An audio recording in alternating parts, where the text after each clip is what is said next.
All right, so our background passage is coming from Mark chapter 12, verses 13 through 17, Romans chapter 13, 1 through 14, and 1 Peter chapter 2, verses 13 through 17. Our lesson passage is coming from Mark chapter 12, verse 17, Romans chapter 13, verse 1, and verses 6 through 8. And 1 Peter chapter 2, verses 13 through 17. Our key verse reads, Jesus said to them, give to Caesar the things that are Caesar's, and to God the things that are God's. And they were utterly amazed at him. And that is Mark chapter 12, verse 17. All right, so I'm going to read the intro, but as far as our lesson goes, I'm going to read the verse, and then we're going to go back and try to put it in context, okay? All right. So I'm going to start with the intro. It reads, in today's lesson, we hear from Jesus, Paul, and Peter about honoring governmental authority. While Paul was the only Roman citizen, all were first century Jewish men living under the rule of the Roman Empire.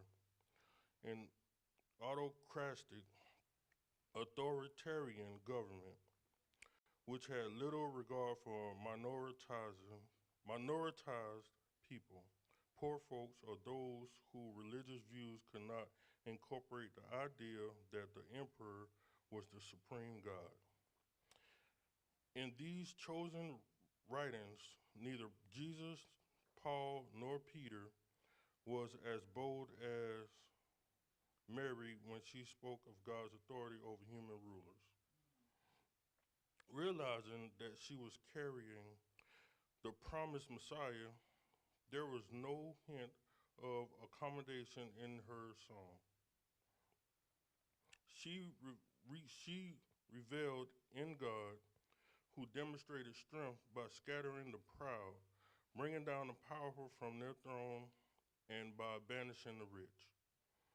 Over the past 75 years, it has been challenging for justice-minded people to witness John Lewis get his head cracked open for riding the bus, Fannie Lou Hamer beaten half to death for trying to vote, Elijah McClain shot up with, ketamine for walking with groceries, and at Tantia Jefferson shot and killed through her window while caring for her family, all by governmental officials.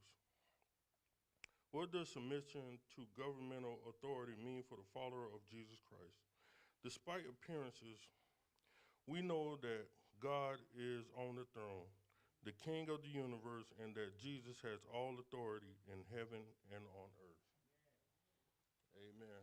Trayvon, you got a book? Go get a book, please. All right, so I know that is truly a question a lot of us probably ponder every now and again. You know, whose rules rule? Do you follow the laws of man? Do you follow the laws of God? And the biggest question is, what about when those two laws contradict one another? What do you do? Whose rules rule? All right? All right, so let's think about it. Some believe that if you obey the law, you have nothing to fear from the police. Some think that if you see the police, you should run. Others advise that you never run. What do you think? All right, so.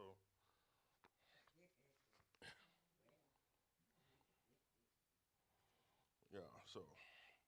All right, so the first outline is the authority of God and human governance. And it reads, and Jesus answering said unto them, render to Caesar the things that are Caesar's, and to God the things that are God's. And they marveled at him. All right, so why did he say that? All right, so in the beginning of the chapter, it starts off with Jesus giving them a parable, right? So I don't know if you guys read it. I'm kind of skimmed through it, but it was what does it say? A certain man planted in a vineyard and set a hedge about it, right? And I'm just kind of skim. I ain't gonna read the whole thing. I'm just kind of skim through it. It said, and at the season he sent for the husbandman a servant that he might receive from the husbandman of the fruit of the vineyard. All right.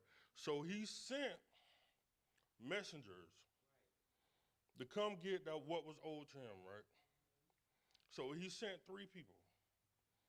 He sent the first two people, his servants or whatever. The third time, the first two times he sent the two people, and they killed one, they beat up one, and then the third time, the dude sent his son. He sent his son, and thank you, Mom. They killed him, right? And if you think about it, this was Jesus foreshadowing what was going to happen to him, right?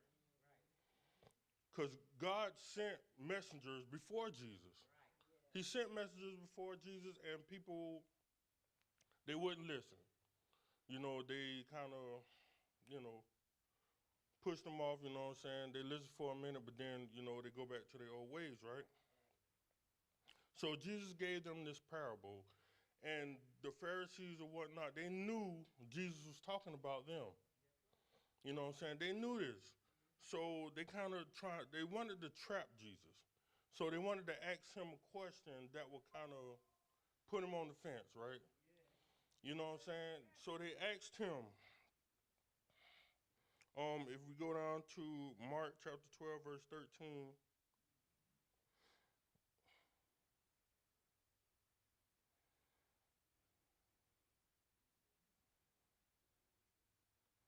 well, I guess we should start at 12. It says, and they sought to lay hold on him, but feared the people, for they knew that he had spoken the parable against them, and they left him and went their way. And they sent unto him a certain of the Pharisees and of the Herodians to catch him in his words. And when they were come, they say to him, Master, we know that thou art true, and carest for no man. For thou regardest not the person of men, but teachest the way of God in truth, and it is lawful to give tribute to Caesar or not. And he says, shall we give or shall we not give? But he, knowing their hypocrisy, said unto them, why temptest ye me?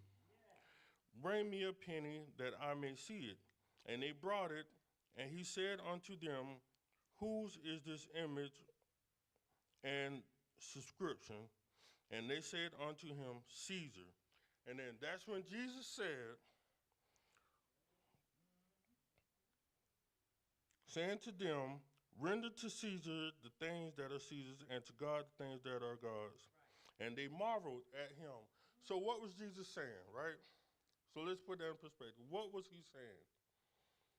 If we think about it, money was created by man. Money came from the government. We don't make this money.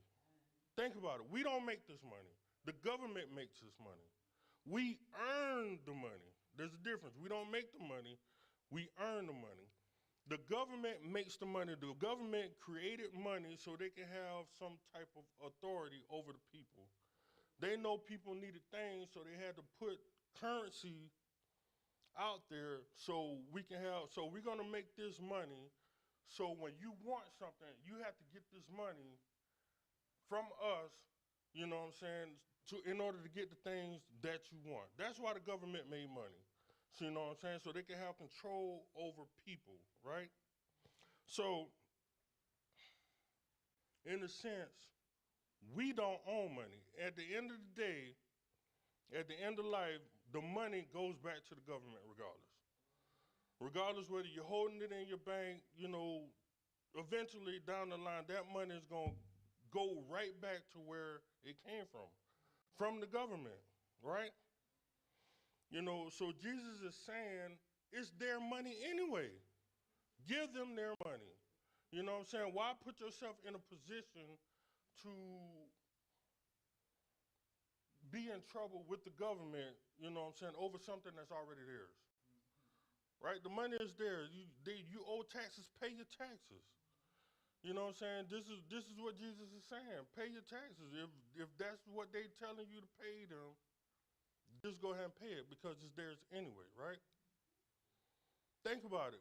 But your soul, your spirit, your heart belongs to God. They can take your money, but they can't take your soul, right? Your soul belongs to God. So you do the things that will allow your soul to be rendered unto God, right? You know what I'm saying? You set your sight on those things of heaven, and the things of earth you give to the people on earth, right? Money is an earthly possession. You know what I'm saying? You can't take that with you when you die. You can't take it with you. So why do people value it so much? You know what I'm saying? Some people, and I know we talked about this a while ago, you know what I'm saying, about the Great Depression. People killed themselves because they know they was losing money. You know what I'm saying? These people felt like if I ain't got no money, there's no point of me living. And that's a sad way of thinking. And they push that importance of money onto our kids. You know what I'm saying? The love of money, they push that onto our kids. They make them feel like, oh, if you don't have money, then you're nothing. You know what I'm saying? You're not worth anything if you don't have money. But God says, come to me as you are. And when we was born into this world, we had nothing. And God still loves us. In this world, if you don't have nothing, the world will throw you away. But the Lord keeps us, whether we have nothing or whether we have many. And God is the one who makes sure we have all this stuff, right? We can't have nothing without God, right?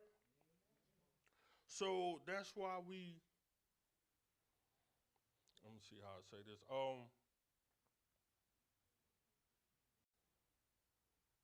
We show honor to God for everything, right? Because it all belongs to him anyway. You know what I'm saying? The Bible opens up, the first scripture in the Bible said, in the beginning, God created the heavens and the earth, right? So everything we see, everything in existence belongs to him anyway, right?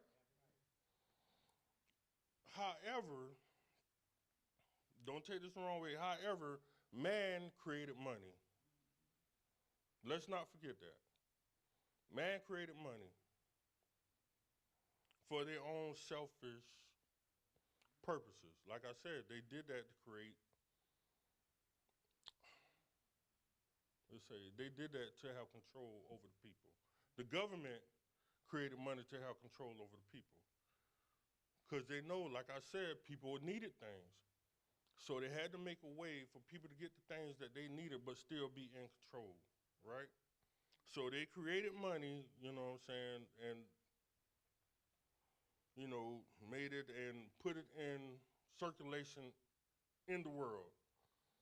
Oh, well, I can't speak about the other countries. I know in the United States, they make it and they put it in circulation. Eventually, that money goes back to the government. Like I said, when you die, the money goes back to the government. You know what I'm saying? Even if you put it in your will or whatever, think about it. Eventually, it's going. You got to earn the money. They take the taxes out. You go out and buy the things you want to buy, they take taxes out. You buy a car, they take taxes out. You buy a house, they take taxes out. You buy things from the store, they take taxes out. You know what I'm saying? Eventually, they're going to get their money back regardless of how much money you make. They're going to get their money back. And if you don't give them that money, what are they going to do? They're going to put you right in jail and still make you pay the money back. So you might as well just go ahead and pay them their money. So Jesus is saying, pay the government what they want. You know what I'm saying? They ask for these taxes. Like in their time, that's what everybody was worried about. The Romans coming and getting taxes from them. You know what I'm saying? And they was afraid to go poor. You know what I'm saying? If you want to, let's put it like that. Everybody's fear is to be poor and to have nothing, right? So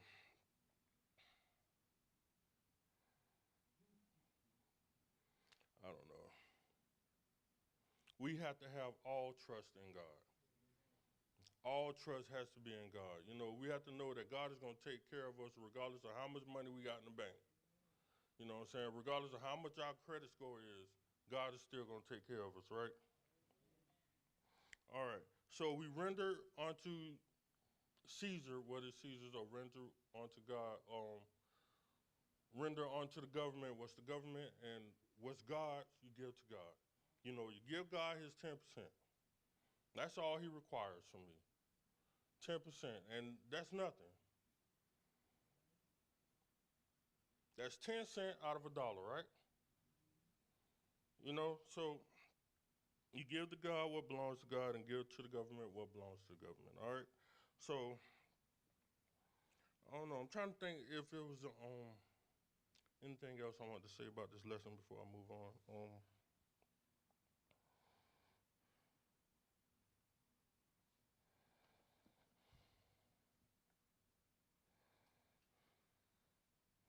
Oh, okay. So the pictures on go to the second paragraph down here. It said the pictures on our money serve to remind us what makes money valuable and from whence it comes. Money comes from the government in the United States. The value of money is not based on gold as it used to be, but is backed up by faith in the government's ability to generate revenue through taxes and debt and by supporting a positive economy. This is called a fate system. Is that how you pronounce that? A fate system. Most modern governments utilize the same idea. From ancient taxes, from ancient times, taxes have always been a method for governments to enrich themselves. Sometimes paying those taxes made it hard for regular folks to survive. And that's what I was saying. People was afraid of the government taking everything from them. You know what I'm saying? They was already giving money, and then eventually they want more. You know what I'm saying? It was never enough. The government was greedy, which they still is. You know what I'm saying? The government always want more. It's never enough for the government, right? And people was afraid. People was like, well, what are we going to do? You know what I'm saying? And, you know, sometimes it's hard, if we're going to be honest, sometimes it's hard to have faith when it seems like you're losing everything. I mean, we're just being honest. You know, we're being honest. Tell the truth, shame the devil, right?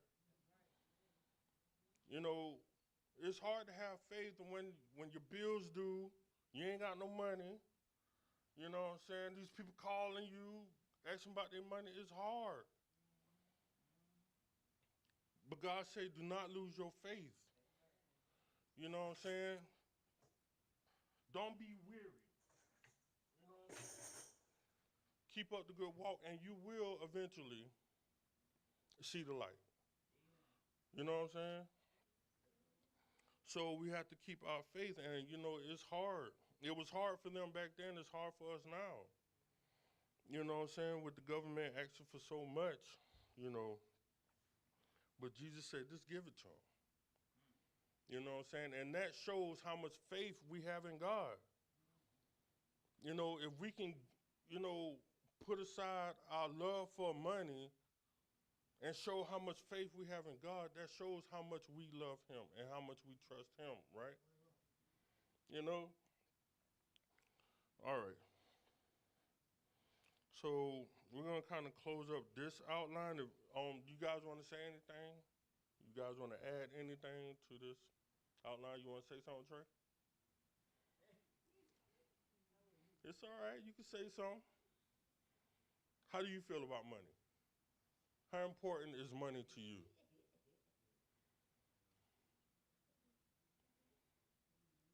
Let me ask you, since you got your job, you've learned the value of money, right? Everything costs money, right? And, like the car,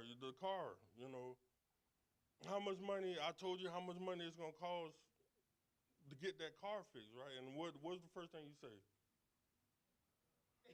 Oh my God. You know what I'm saying? And that's what it means to be an adult. You know what I'm saying? That's why used to tell y'all kids, value your childhood. Because when you become an adult, ain't no going back. Ain't no going back. You got to pay bills. You kids got it good. And, a lot of kids don't understand that.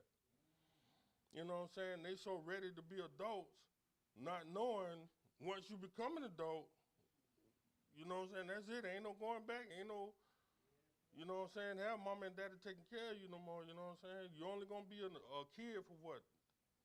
17, 18 years. After that, you know what I'm saying? You're on your own. Once you get the grown status, that's it. You got to pay your own bills. You got to take care of yourself, and it's hard as an adult. You know what I'm saying? But that's a story for another day, right? All right, so we're going to move on to the next outline, which is submitting to authorities. And I'm not going to lie to you guys, I struggled with that topic a lot. Submitting to authorities. I don't know about you, but I struggled with that. All right, so let me get to it in my Bible, and then we'll start on that one.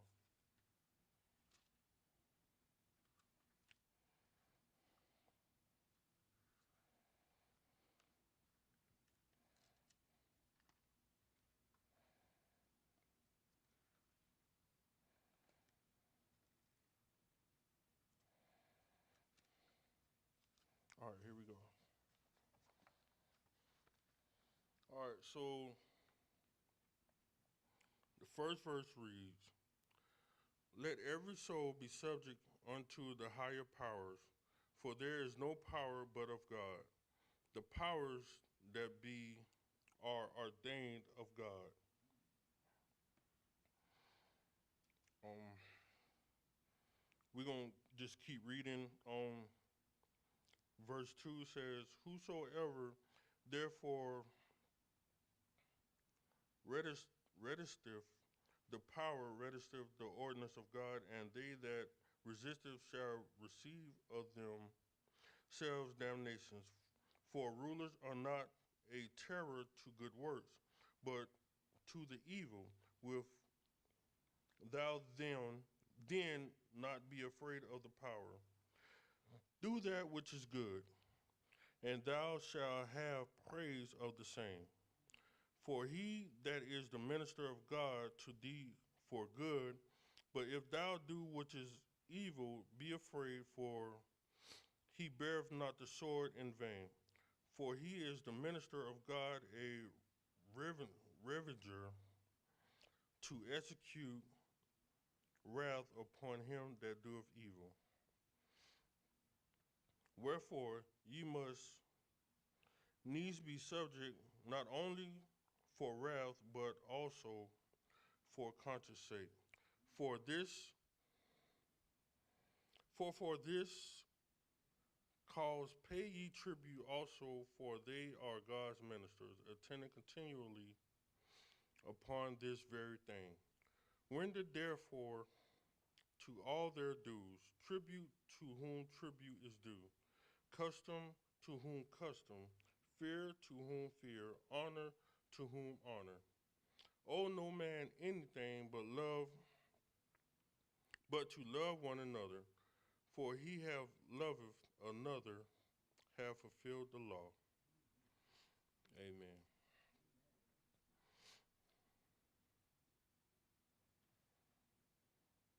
All right, let's focus on verse 7. It says, render therefore to all their dues, tribute to whom tribute is due, custom to whom custom, fear to whom fear, honor to whom honor.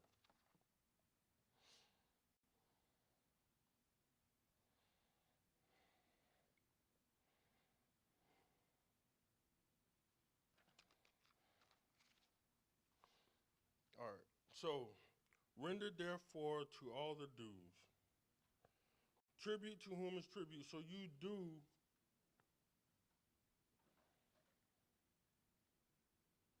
you give honor where honor is due, right? You know what I'm saying? You honor those who need to be honored. You pay tribute to those who requires tribute, right? So we pay our tithes and offering to the church, right? As we supposed to, right? We pay our taxes, even though we don't want to. We pay our taxes to the government as we supposed to. This is what he's saying. You do what you're required to do, pretty much. To sum it all up, you do what you're required to do. And when you do that, you pretty much honor God, you know what I'm saying? Because you're being faithful unto him, like I said in the last outline. You know what I'm saying? When you're not so concerned of money and you pay what's supposed to be paid, that's showing how much you trust in God, because, you're putting your situation in God's hands, right? You know what I'm saying? You might not have enough money to pay this bill, you know what I'm saying?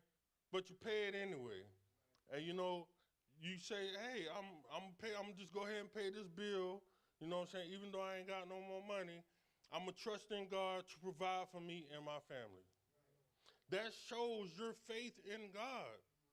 You know what I'm saying? But a lot of people fail to realize this, you know what I'm saying? When you try to, how you say it, rob Peter to pay Paul, you know what I'm saying? And not just you, we've all done it. You know what I'm saying? Hey, I'll pay half, and I'll pay them the other half next month or something like that. You know what I'm saying? We've all done it. You know what I'm saying? Trying to hold on to what little bit of money that we have. But we just have to have faith in God, and especially with, I know me and Mom joked about this a lot, but we struggle about paying tithes. You know what I'm saying? In the beginning, I ain't talking about now, I'm talking in the beginning, we struggled about paying. I know I did, you know what I'm saying? Like, why we ain't got enough money to pay the bills, why we paying tithes, you know what I'm saying? And I'm just being honest. You know what I'm saying? This is how I was in the beginning. We struggling to pay the bills. We need $200 for this bill. Why we gonna pay $100 to the church? You know what I'm saying? That don't make no sense. But that shows how much faith you hold in God. You know what I'm saying? You pay unto God what belongs to God, right? And trust and have faith that he's going to take care of everything else. That's where faith comes in there. You know what I'm saying? You going to trust his money, or you going to trust in God?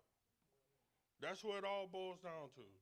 Is you going to trust in his money, or you going to trust in God, right? And I had to learn that, because when I started paying tithes, you know what I'm saying, without question, without doubt, God started taking care of things. He started, making things got taken care of, you know what I'm saying? So you have to trust in God and not trust in the money. You know what I'm saying? Because that money going to come and go. It's going to come and go, but God is forever. God is going to always be with you. You ain't going to always have money. You know what I'm saying? As much as we want to keep and hold on to the money, that's why I try to teach my son. As much as you keep and hold on to the money, you know, you're going to have to spend it regardless. You're going to have to give it up. You ain't no point in trying to hold on to it because you're going to have to get rid of it anyway. You know what I'm saying? There's going to always be something you're going to have to pay for. You know? Like you see, you try to build up some money, try to save some money, and what happens? You got to pay something for your car. You know what I'm saying? And I don't know how many times an unexpected bill just pop up. You know what I'm saying? How many times you done had an unexpected bill you wasn't even thinking about come up? You know what I'm saying? That money is going to get spent regardless, so ain't no point in even trying to hold on to it. So pay what you need to pay and trust in God. I think that's what this lesson is trying to teach us. You know what I'm saying? The money is not important. Your faith is what's important. Your faith in God. So once your faith in God increases, you're not going to worry so much about the money and the material items, right?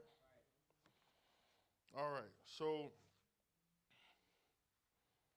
the time is moving, so let's go on to the third outline, which is living as good citizens.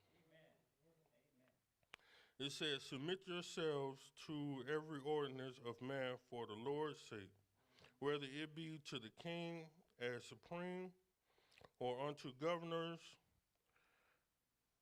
as unto them that are sent by him for the punishment of evildoers, and for the praise of them that do well.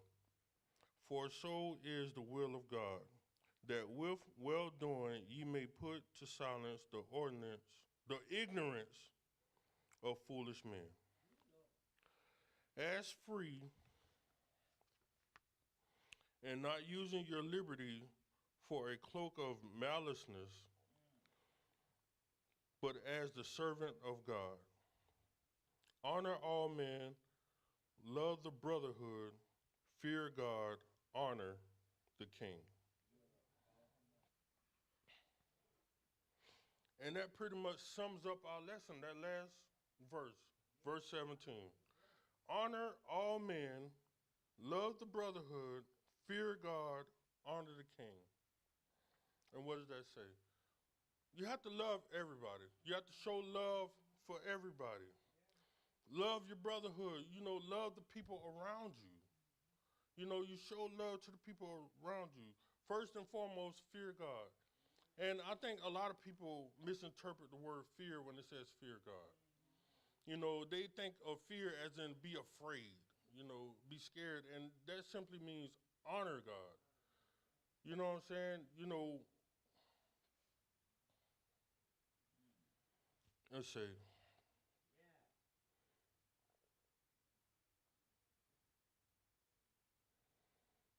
I don't know. I'm trying to think of a good way to say it. Pretty much honor God. You know what I'm saying? And know that God is in control of everything, right? And it says honor the king. So we don't have a king. I mean, I guess the president. I guess. Honor the president, even though I know in these times it's hard. You know what I'm saying? Being who he is, but you still got to pray for the man. Yeah, we have to respect thank you, Mom. I thank you, praise you. You have to respect the position of president. You know what I'm saying? That don't mean, if that means if you face to face with the president, you don't disrespect the man. You know what I'm saying? You still have to honor him as president. That's what they're saying. And I know, thank God a lot of us ain't gonna never meet the president. But that's simply what that's saying, you know what I'm saying? Respect him as his position, right? In his position, you know. I, yeah, I know that's a tough topic for a lot of people, and that's on the king. Regardless of who the president is, the people are always gonna have a problem. There's always gonna be people who have a problem with who's in charge. You know what I'm saying? Like I said, me myself, I had a problem with respect and authority. You know what I'm saying? When I was his age, oh my God. When I was his age, man, I thought I knew everything. I ain't listen to nobody, couldn't tell me nothing. You know what I'm saying? Police come, who you talking to? You don't talk to me like that. I thought I was up here. Yeah, I used to be like that, you know what I'm saying? But all I did was get myself in more trouble. You know what I'm saying? And that's what, thank God he's not like that. He's a very respectful person. Most times. Most times. You know. But I say that to say we have to respect authority. Regardless of how old, how young we are, we still have to respect authorities. And this is what the Bible tells us. This is what Peter tells us. This is what Paul tells us. This is what Jesus tells us. You respect your authority. You know what I'm saying? Respect those who have position over us. You know what I'm saying? That's your boss. And I know it's hard. For those of us who have jobs, you know what I'm saying? It's hard to respect your boss sometimes, especially when they think they know something and I ain't gonna get into it, but I know it's hard sometimes respecting certain people with authority. Because you feel that some people don't deserve that position. As in, how we were just talking about the president. You know what I'm saying? But you still have to respect them, right? You have to respect, like Mom said, the position that they hold, right? So,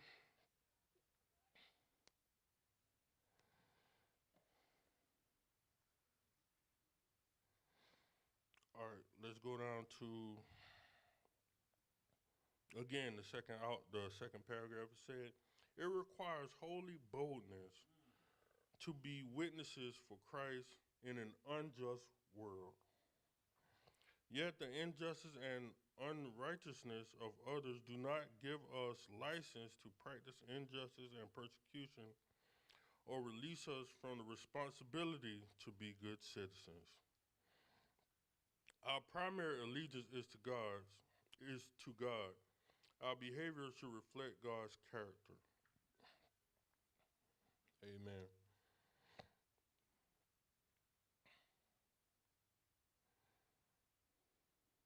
Right. So because we're followers of God, that does not give us the right to disrespect government, right? Let's think about that for a second.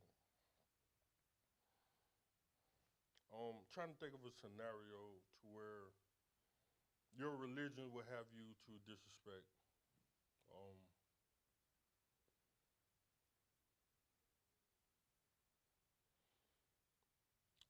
I don't know. The only thing I can think of is like when COVID came, and there was people who was like, "Well, my religion say I can't, get that shot," you know what I'm saying? But your job made it a requirement.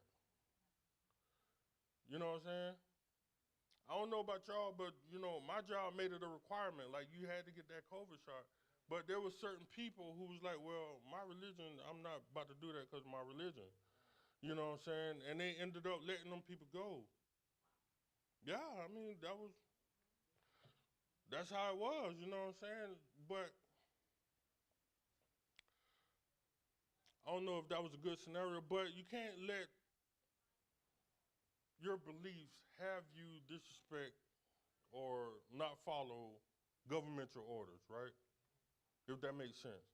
Long as it don't take you out the will of God. Let's say that. Long as it don't take you out the will of God, you know what I'm saying? You can't use religion to as an excuse not to do things, if that makes sense. Am I saying that correctly? Y'all understand what I'm trying to say? Right? You know, long as it don't take you out the will of God, you know, you can't use religion as an excuse not to do something, right? You know, for an example, um, and I'm just using this as an example, you know what I'm saying? Don't take it the wrong way. You know how people say, well, God says honor the Sabbath. I ain't working on Sabbath, and your job called you to tell you, hey, we need you to come in. Like, no, I ain't coming in. God said we don't work on Sundays. I ain't coming to work. You know what I'm saying? You know, and sadly enough, a lot of I've said that myself a couple of times. They wanted me to come to work. I'm like, nah, I ain't coming to work. You know, but it wasn't because of the Sabbath. It's because I have duties at church I have to do, and I'm not about to miss church just to come to work for some silliness. You know what I'm saying? So I mean, I don't know. We have to understand when to draw the line. Let's put it like that. You have to understand when to draw the line, right? Um,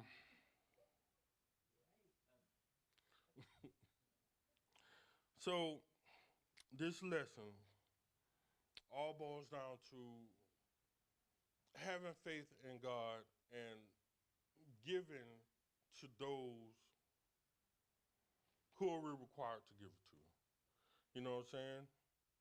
In the first outline, we were saying you owe taxes, pay your taxes. It's the government's money anyway. Pay your taxes. You know what I'm saying? Don't put yourself in a position to end up in jail or have to owe more money because you want to hold on to something that's not even yours in the first place. Right? Like I said, we just earn the money. We don't make the money. The government makes the money. So technically, it makes it theirs anyway, right? Because they made it, right?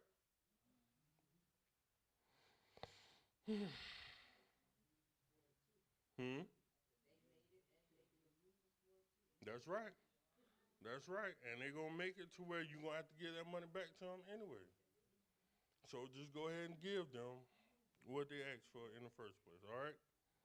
So, but even though you have to give that money, you have to know you have to have faith in God. That's what it all boils down to.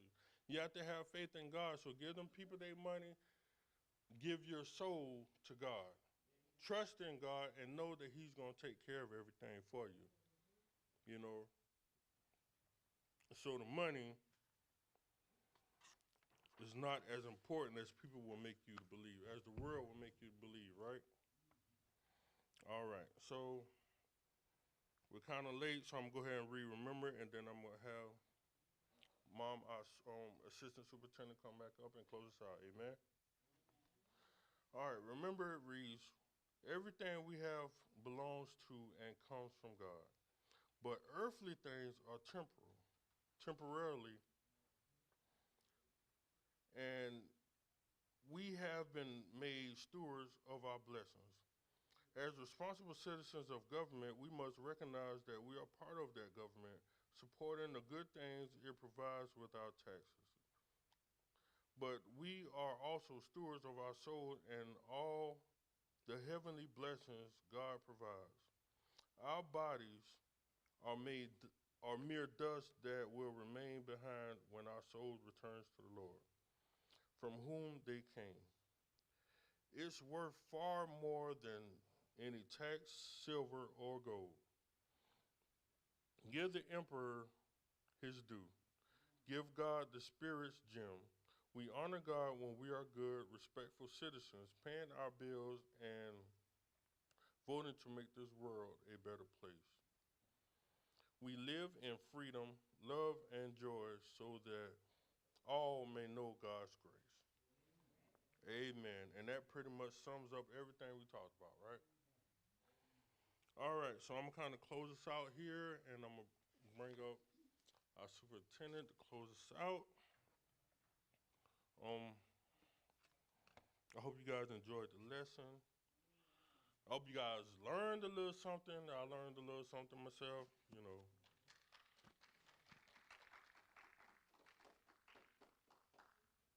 We thank our superintendent for our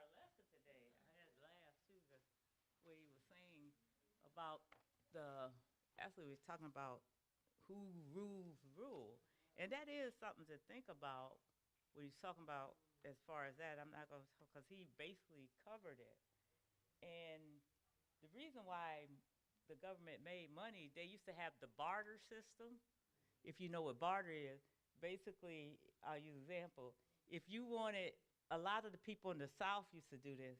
If you wanted cornmeal, they would give you chicken. So you bartered.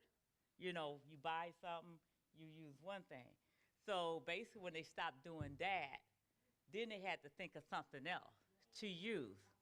So that's what they call it, the barter system. You give what you had in exchange for something else. So that's how they had to come up with paper money so that you would use something else for that.